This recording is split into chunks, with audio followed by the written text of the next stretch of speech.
Hello everyone. So I was playing around again with some watercolors and watercolor paper and created this totally crazy background, but thankfully this time I had my camera on while I did all this so I could share the finished result with you guys. So I've got a piece of watercolor paper that I die cut with the largest of the Blueprints 15 dies from My Favorite Things, and then I dampened the whole sheet of cardstock just with some water, and I'm using my large Tim Holtz brush here.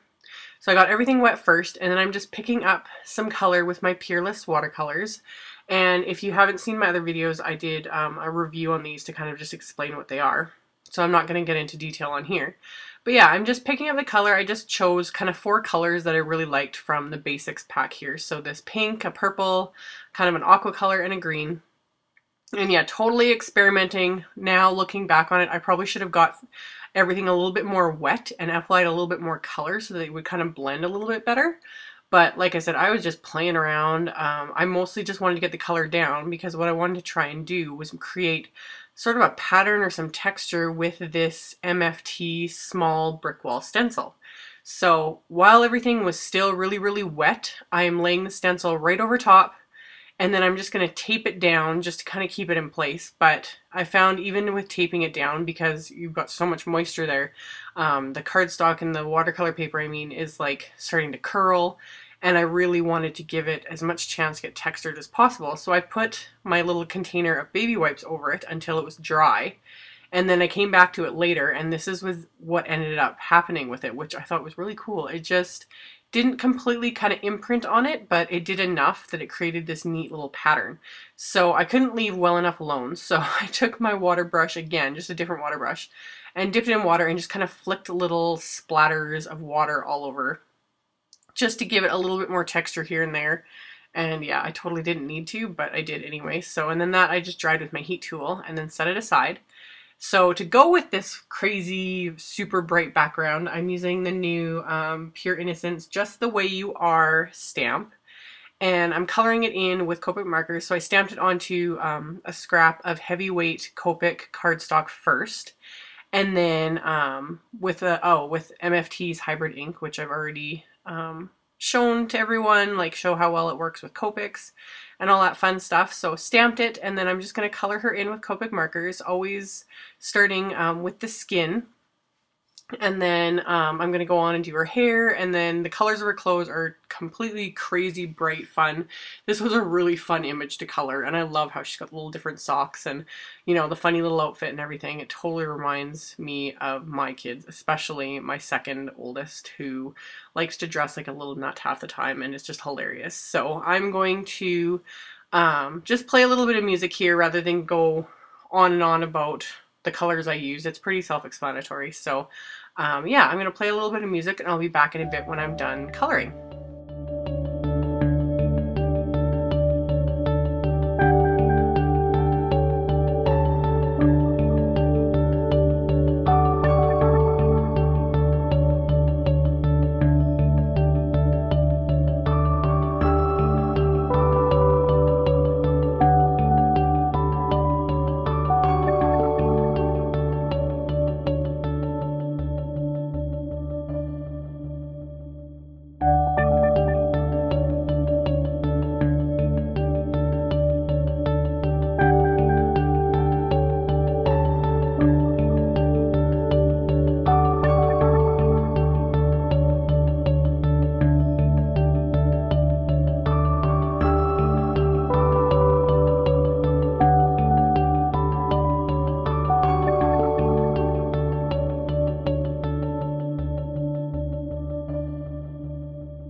Alrighty, so now that I am done coloring and cutting out this fun little image, I die cut a piece of black cardstock with another one of the dies from the Blueprints 15 set. It's this kind of wonky shaped rectangle, and then I trimmed down a piece of white cardstock from the same scrap that I'd used in the beginning, and then I stamped this fun sentiment from the same little Pure Innocence Just the Way You Are set, which totally goes with this image and again totally fits my kids.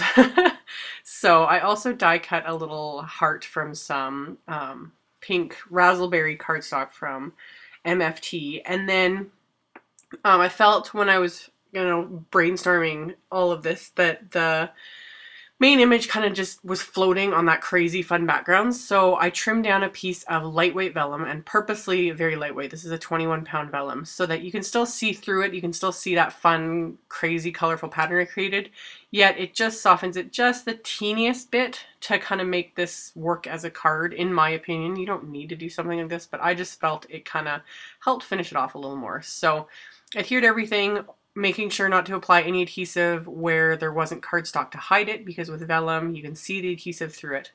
And then got everything adhered, the main image I adhered with dimensionals, and then finally I just added a few little white enamel dots here and there just to finish it off, and then left it because this is a super busy, crazy, fun, bright card, and I wanted the background to kind of speak for itself.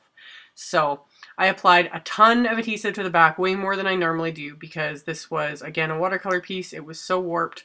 I had actually put it between a couple of heavy binders to let it dry overnight and to flatten it out completely, because yeah, it's when you add a ton of water to it, it just tends to curl all over the place. So once that was all done, I adhered it to a black card base, and then I just die cut another piece of white cardstock, this time with one of the larger kind of wonky shaped dies from the the Blueprints 15 Dynamics, and then I stamped the little girl again, this time with the raspberry hybrid ink, and then inked up the other sentiment from the set, which again is just really fitting. I just love this set. I think it's so perfect.